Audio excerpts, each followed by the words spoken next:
بلا ٹائمز میں خوش آمدید۔ میں ہوں آپ کے ساتھ شمس تبریز قاسمی۔ امریکہ اور ایران کے بیچ اس وقت شدید لڑائی جاری ہے اور دونوں ایک دوسرے پر حملے کر رہے ہیں۔ امریکہ نے ایران کے کئی شہروں اور کئی ٹھکانوں پر حملہ کیا ہے۔ امریکی حملے کی وجہ سے ایران میں 260 شہری شدید زخمی ہو گئے ہیں اور 30 سے زیادہ کی موت بھی ہو گئی ہے۔ یہ تازہ آنکڑا ہے جو CNN نے شائع کیا ہے۔ دوسری طرف ایران نے بھی امریکی فوجی اڈوں پر حملہ کیا ہے اور آج کے حملے میں ایران نے امریکہ کے کئی فوجی اڈوں کو نقصان پہنچانے کا دعویٰ کیا ہے۔ ایران کا دعویٰ ہے کہ اس نے اردن میں امریکی فوجی اڈے پر حملہ کیا ہے۔ بحرین میں جو امریکہ کی نیوی کا 5واں بحری بیڑا ہے اس کو نشانہ بنایا ہے اور اس کے کئی سینٹرز کو، کئی ذخیروں کو اس نے تباہ کر دیا ہے۔ کویت میں ایک اہم ترین ٹھکانے پر حملہ کیا ایران نے اور اس بلڈنگ میں آگ لگ گئی ہے، اور ان تینوں حملوں کی آپ تفصیل جانیں گے تو آپ کے بات سمجھ میں آئے گی کہ آج کے حملے میں ایران نے امریکہ کو بھی اچھا خاصا نقصان پہنچا دیا ہے۔ کویت کی جس بلڈنگ پر حملہ کرنے کا ایران نے دعویٰ کیا ہے وہ پورے ایشیا میں امریکی آرمی کی سب سے بڑی لاجسٹک بلڈنگ کہلاتی ہے، یا کہہ لیجئے امریکی آرمی کا سب سے بڑا پورے ایشیا میں وہ لاجسٹک سینٹر ہے، اور اس بلڈنگ پر حملہ کیا ہے۔ یہ کویت کے امریکی فوجی اڈے پر نہیں ہے بلکہ کویت کا ایک چھوٹا سا شہر ہے مینا عبداللہ، وہاں یہ پوری بلڈنگ پائی جاتی ہے، پورا کمپاؤنڈ ہے، اس پر ایران نے حملہ کیا اور ایران کا دعویٰ ہے کہ پوری بلڈنگ میں آگ لگ گئی ہے۔ CNN نے بھی اس رپورٹ کو شائع کیا ہے، لیکن CNN نے یہ بھی کہا کہ آزادانہ طور پر اس خبر کو کنفرم نہیں کیا جا سکا ہے۔ بحرین میں امریکہ کا 5واں بحری بیڑا ہے اور ایرانی فوج کا دعویٰ ہے کہ 5th فلیٹ میں جو ایندھن کا سینٹر ہے اس کے علاوہ جہاں پر انمینڈ بوٹس رکھے ہوئے تھے، یعنی بغیر پائلٹ کے حملہ کرنے والی جو کشتیاں ہیں امریکہ کی، اور اس کا جو پورا سینٹر ہے، اس کا جو پورا ٹھکانہ ہے، اس پر ایران نے حملہ کیا ہے اور ان سب کو ہم نے تباہ کر دیا ہے۔ پوری بلڈنگ میں آگ لگ گئی ہے۔ اسی طرح اردن کے امریکی فوجی اڈے پر جہاں امریکہ کا F-18 رکھا جاتا ہے اس کو ہم نے حملہ کیا ہے اور ان جہازوں کو بھی نقصان پہنچا ہے، ایسا ایران کا دعویٰ ہے۔ سوشل میڈیا پر یہ بھی دعویٰ کیا جا رہا ہے کہ کویت کے ایئرپورٹ پر بھی حملہ ہوا ہے اور بحرین کے ایئرپورٹ پر بھی حملہ ہوا ہے، آگ لگ گئی ہے اور آگ کے شعلے اڑتے ہوئے نظر آ رہے ہیں۔ ابھی تک بحرین اور کویت کی حکومت نے اس خبر کو کنفرم نہیں کیا ہے کہ ان کے ایئرپورٹ پر بھی ایران نے حملہ کیا ہے۔ امریکہ نے ایران کی ناکہ بندی دوبارہ شروع کر دی ہے۔ امریکہ نے پہلے بھی ایران کی ناکہ بندی کی تھی اور ایران کے جتنے پورٹس ہیں یا ایران کی طرف جو سمندری راستہ جاتا ہے ان تمام راستوں کا امریکہ نے محاصرہ کر لیا تھا۔ جب امریکہ اور ایران کے درمیان معاہدہ ہوا تو معاہدے میں بات شامل تھی کہ امریکہ کو ایران کا محاصرہ ختم کرنا ہوگا اور امریکہ اس پر عمل کر رہا تھا، لیکن ابنائے ہرمز کے کنٹرول کو لے کر جو دوبارہ جنگ شروع ہوئی ہے تو اب امریکہ نے دوبارہ ایران کا محاصرہ کرنا شروع کر دیا ہے اور امریکی نیوی نے چاروں طرف سے ایران کو گھیر لیا ہے تاکہ ایران تک کوئی جہاز نہ جا سکے، ایران تک کوئی سامان نہ پہنچ سکے۔ بندر عباس کو، چابہار کو اور جتنے پورٹ ہے اور گلف آف عمان ہے، ہر جگہ امریکہ نے اپنی نیوی کو بیٹھا دیا ہے، اپنے جنگی جہازوں کو بھیج دیا ہے۔ ایک اور خبر سامنے آئی ہے، الجزیرہ نے اسے شائع کیا کہ چابہار پورٹ پر جو ایران کا واچ ٹاور تھا اس کو امریکہ نے حملہ کر کے تباہ کر دیا ہے۔ واچ ٹاور کے ذریعے نگرانی کی جاتی تھی، وہاں سے گزرنے والے بوٹس کی، کشتیوں کی، جہازوں کی، اور ریسکیو کے لیے بھی اسی واچ ٹاور کا استعمال کیا جاتا تھا کہ اگر کوئی کشتی ڈوب گئی ہے، کوئی جہاز ڈوب رہا ہے تو کیسے بچانا ہے، کیسے ریسکیو آپریشن کو انجام دینا ہے، تو ان تمام مقاصد کے لیے واچ ٹاور کا استعمال کیا جاتا تھا اور اس کو امریکہ نے حملہ کر کے تباہ کر دیا ہے۔ ایران کے لگاتار حملوں کی وجہ سے کویت، بحرین اور یونائٹڈ عرب امارات کے حالات بھی اچھے نہیں ہیں۔ لگاتار یہاں ڈر اور خوف کا ماحول ہے، شہریوں کو گھر میں رہنے کے لیے کہا جاتا ہے اور یہاں کے جو ایئرپورٹ ہے دوبارہ بند ہو گئے ہیں، جو فلائٹس ہے وہ یہاں لینڈ نہیں کر رہی ہے۔ امریکہ سے کل خبر سامنے آئی کہ امریکہ نے اپنے 2 قونصلر جنرل کو کل یونائٹڈ عرب امارات میں بند کر دیا ہے۔ ابو ظہبی میں اور دبئی میں جو امریکی قونصلیٹ تھا اسے بند کر دیا گیا اور کہا گیا کہ اگلے اطلاعات تک یہ دونوں دفتر بند رہے گا۔ بحرین کی بھی صورتحال اچھی نہیں ہے اور اس دوران IRGC نے، پاسداران انقلاب نے بحرین، کویت اور اردن کی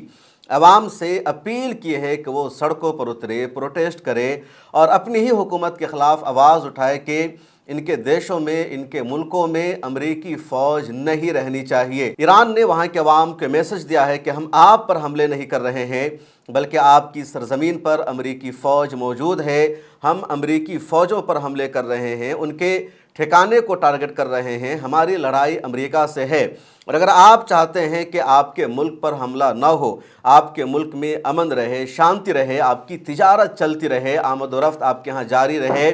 تو آپ کو آگے بڑھنا ہوگا اور سڑکوں پر نکل کر آواز اٹھانی ہوگی کہ آپ کی سرزمین پر امریکی فوج موجود نہ رہے، آپ کی حکومت امریکی آرمی کو اپنے ہاں سے نکال دے، تو پھر ہم آپ پر حملہ نہیں کریں گے۔ پاسداران انقلاب نے ایک طرح سے وہاں کے عوام کو یہ میسج دیا ہے کہ حملہ ہم آپ پر نہیں، امریکی فوجی اڈوں پر کر رہے ہیں۔ ادھر اردن سے ایک اور خبر سامنے آئی ہے۔ اردن کی حکومت کا دعویٰ ہے کہ ایران سے جتنا بیلسٹک میزائل آیا تھا ہم نے ہر ایک کو مار گرایا ہے، اور ایران کا کوئی بھی بیلسٹک میزائل ٹارگٹ پر جا کر نہیں لگا ہے۔ پاسداران انقلاب نے ایک اور اعلان کیا ہے، اور اعلان یہ ہے IRGC کا کہ امریکہ اور اس کے الائز کے جہازوں پر اب حملہ جاری رہے گا جب تک جنگ بندی نہیں ہو جاتی ہے یا امریکہ اس ریجن سے نہیں نکل جاتا ہے۔ خاص طور پر پاسداران انقلاب کا کہنا ہے کہ ایندھن لے کر جو بھی جہاز جائے گا، اور خواہ وہ ایندھن میں گیس ہو یا تیل ہو، اور امریکہ کا جہاز ہے یا وہ ممالک جن کا امریکہ کے ساتھ اتحاد ہے، جو امریکی گروپ میں شامل ہیں، ان تمام کو نشانہ بنایا جائے گا، بخشا نہیں جائے گا۔ IRGC نے ایک الگ اعلان کر دیا ہے، اور دنیا میں سب سے زیادہ ممالک وہ پائے جاتے ہیں جو امریکی خیمے میں ہیں، جو امریکہ کے اتحادی ہیں۔ ادھر ڈونلڈ ٹرمپ دوبارہ اپنا فیصلہ بدل رہے ہیں۔ کل امریکی صدر ڈونلڈ ٹرمپ نے کہا تھا کہ امریکہ اسٹریٹ آف ہرمز کی حفاظت کے بدلے، یا امریکہ جو یہاں جنگ لڑ رہا ہے وہ عرب دیشوں کی وجہ سے جنگ لڑ رہا ہے، اس لیے ابنائے ہرمز کی حفاظت کے بدلے امریکہ عرب دیشوں سے 20% ٹیکس وصول کرے گا۔ اس کے بعد سعودی عرب نے اور دوسرے عرب دیشوں نے سخت رد عمل کا اظہار کیا۔ MBS نے ڈائریکٹ امریکی صدر سے بات چیت کی، دوسرے رہنما نے بات چیت کی، اور خلیجی ممالک نے جو اپنی سفارتکاری کو تیز کیا،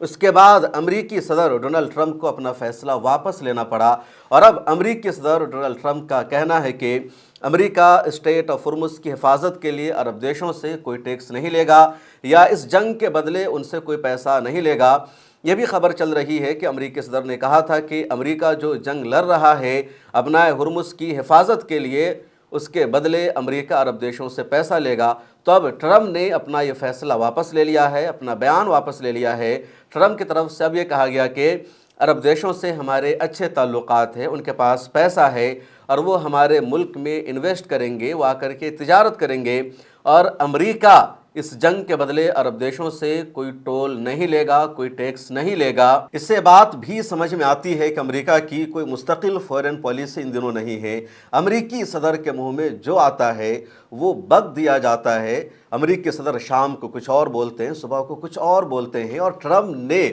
دنیا میں جو اپنی ذلت و رسوائی کرائی ہے اس کو بیان نہیں کیا جا سکتا۔ امریکہ خود کو دنیا کا سپر پاور کہلاتا ہے، پوری دنیا کا نظام چلانے کا دعویٰ کرتا ہے، اور اس کے صدر کے منہ میں جو آتا ہے وہ بول دیتا ہے، اور پھر وہی اپنے بیان کو واپس لیتے ہیں۔ اب یہاں پر بھی ایسا ہی ہوا ہے۔ امریکہ اور ایران کی اس تازہ لڑائی میں چین کا ایک اور بیان سامنے آیا ہے، اور چین کا جو اسٹیٹمنٹ ہے بہت زیادہ اہم ہے۔ چین نے کہا کہ امریکہ نے پوری دنیا کو خطرے میں ڈال دیا ہے، امریکہ کی وجہ سے پوری دنیا نئے کرائسس اور بحران کا سامنا کرے گی، اور یہ بیان دیا ہے چین کے سفیر ہے سن لی انہوں نے، اور ان کے اس بیان کے بعد امریکہ کا رد عمل سامنے آیا، اور امریکی سفیر نے یونائٹڈ نیشن میں یہ کہا کہ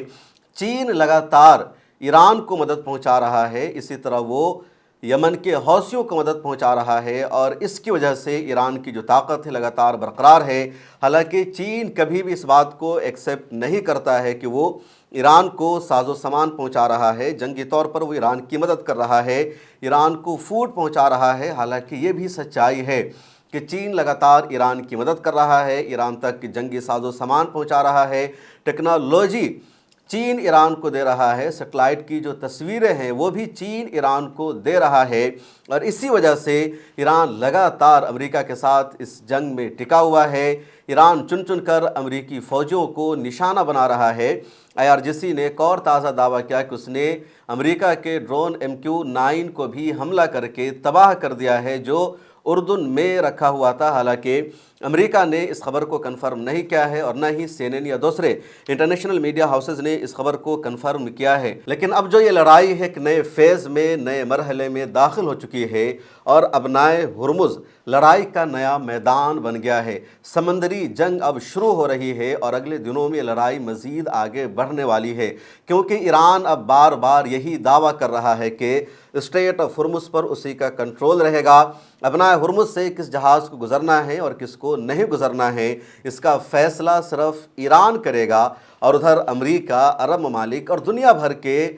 رہنما یہی کہہ رہے ہیں کہ اسٹریٹ آف ہرمز شروع سے ایک انٹرنیشنل روٹ رہا ہے، وہ عالمی گزرگاہ ہے، عالمی راہداری ہے، اس پر ایک ملک کا کنٹرول نہیں ہو سکتا، وہاں سے گزرنے والے جہازوں پر ٹیکس نہیں لگایا جا سکتا۔ Strait of Hormuz Persian Gulf کو گلف آف عمان سے، ریڈ سی سے اور عربین سی سے جوڑتا ہے، اور گلف کے کنارے جو ممالک ہیں، عربین گلف کے کنارے جن ملکوں کا وجود ہے، اگر اسٹریٹ آف ہرمز کو بند کر دیا جائے تو ان ملکوں کا حقہ پانی بند ہو جائے گا،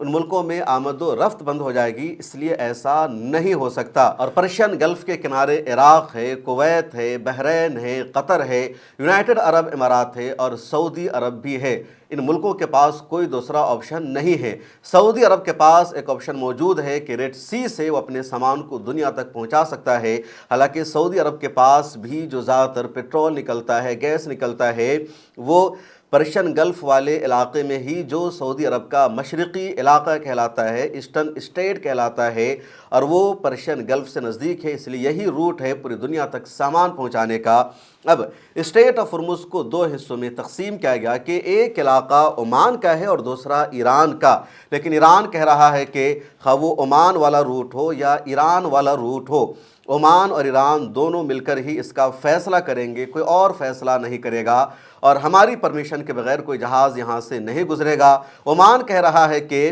تم اپنی سائیڈ یعنی نارتھ روٹ میں جو چاہو فیصلہ کرو، جو ساؤتھ روٹ ہے، جو عمان کا ساحلی علاقہ ہے، اس کا فیصلہ ہم کریں گے، اور ہم اس کو فری رکھنا چاہتے ہیں۔ جس طرح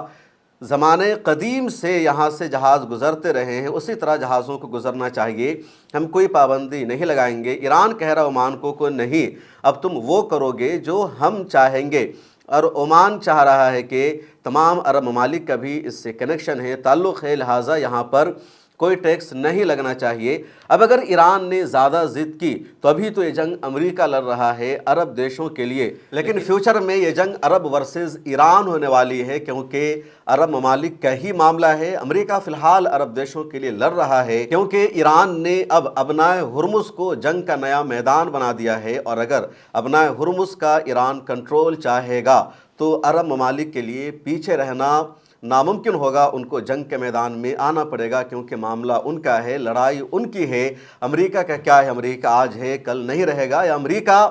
جنگ لڑنے کے نام پر ان عرب ممالک سے پیسے وصولتا رہے گا، اور یہ عرب ممالک اسی طرح کنگال ہوتے جائیں گے۔ اس لیے اب عرب ممالک کے حق اور حقوق کا معاملہ آ گیا ہے۔ اتنی ساری پابندیوں کے باوجود بھی ابھی اسٹریٹ آف ہرمز سے جہاز بھی گزر رہے ہیں۔ ایران کی میڈیا کا دعویٰ ہے کہ ایران کے 9 سے 11 جہاز اسٹریٹ آف ہرمز سے گزرے ہیں اور وہ عربین سی میں پہنچ گئے ہیں، اور وہ جہاز تجارتی جہاز تھے، ان پر سامان تھا، اور ایران کی بندرگاہ سے جہاز نکلے تھے۔ ادھر امریکہ کا بھی دعویٰ ہے کہ ان کے 11 جہازوں نے اسٹریٹ آف ہرمز کو کراس کیا ہے، اور ایران ان جہازوں کو روکنے میں یا ان پر حملہ کرنے میں ناکام رہا ہے۔ اس ویڈیو میں اتنا ہی۔ مزید تازہ ترین اپڈیٹ کے لیے ملت ٹائمز کو دیکھتے رہیے، ہم آپ کو اپڈیٹ دیتے رہیں گے۔ ملت ٹائمز کی ممبرشپ اور سبسکرپشن اگر آپ نے ابھی تک نہیں لی ہے تو لے لیجئے، ڈسکرپشن میں لنک موجود ہے، یہاں پر QR کوڈ موجود ہیں۔ ملتے ہیں اگلی ویڈیو میں، جب تک دیجئے اجازت، اللہ حافظ۔ اگر آپ چاہتے ہیں کہ میڈیا کے میدان میں ہماری کوئی آواز بنے، ملت ٹائمز مضبوط ہو اور اسی طرح آزادی کے ساتھ یہ ادارہ کام کرتا رہے، تو آپ کو اس کی منتھلی ممبرشپ اور سبسکرپشن لینی ہوگی۔ زیادہ نہیں، مہینے میں 99 یا 299 کی بھی آپ ممبرشپ لیں گے، یہ ادارہ مضبوط بنے گا، آپ کی آواز کو اسی طرح ملت ٹائمز اٹھاتا رہے گا۔ یہاں ایک QR کوڈ آپ کو دکھ رہا ہے، اس کو آپ اسکین کر سکتے ہیں، یا ڈسکرپشن میں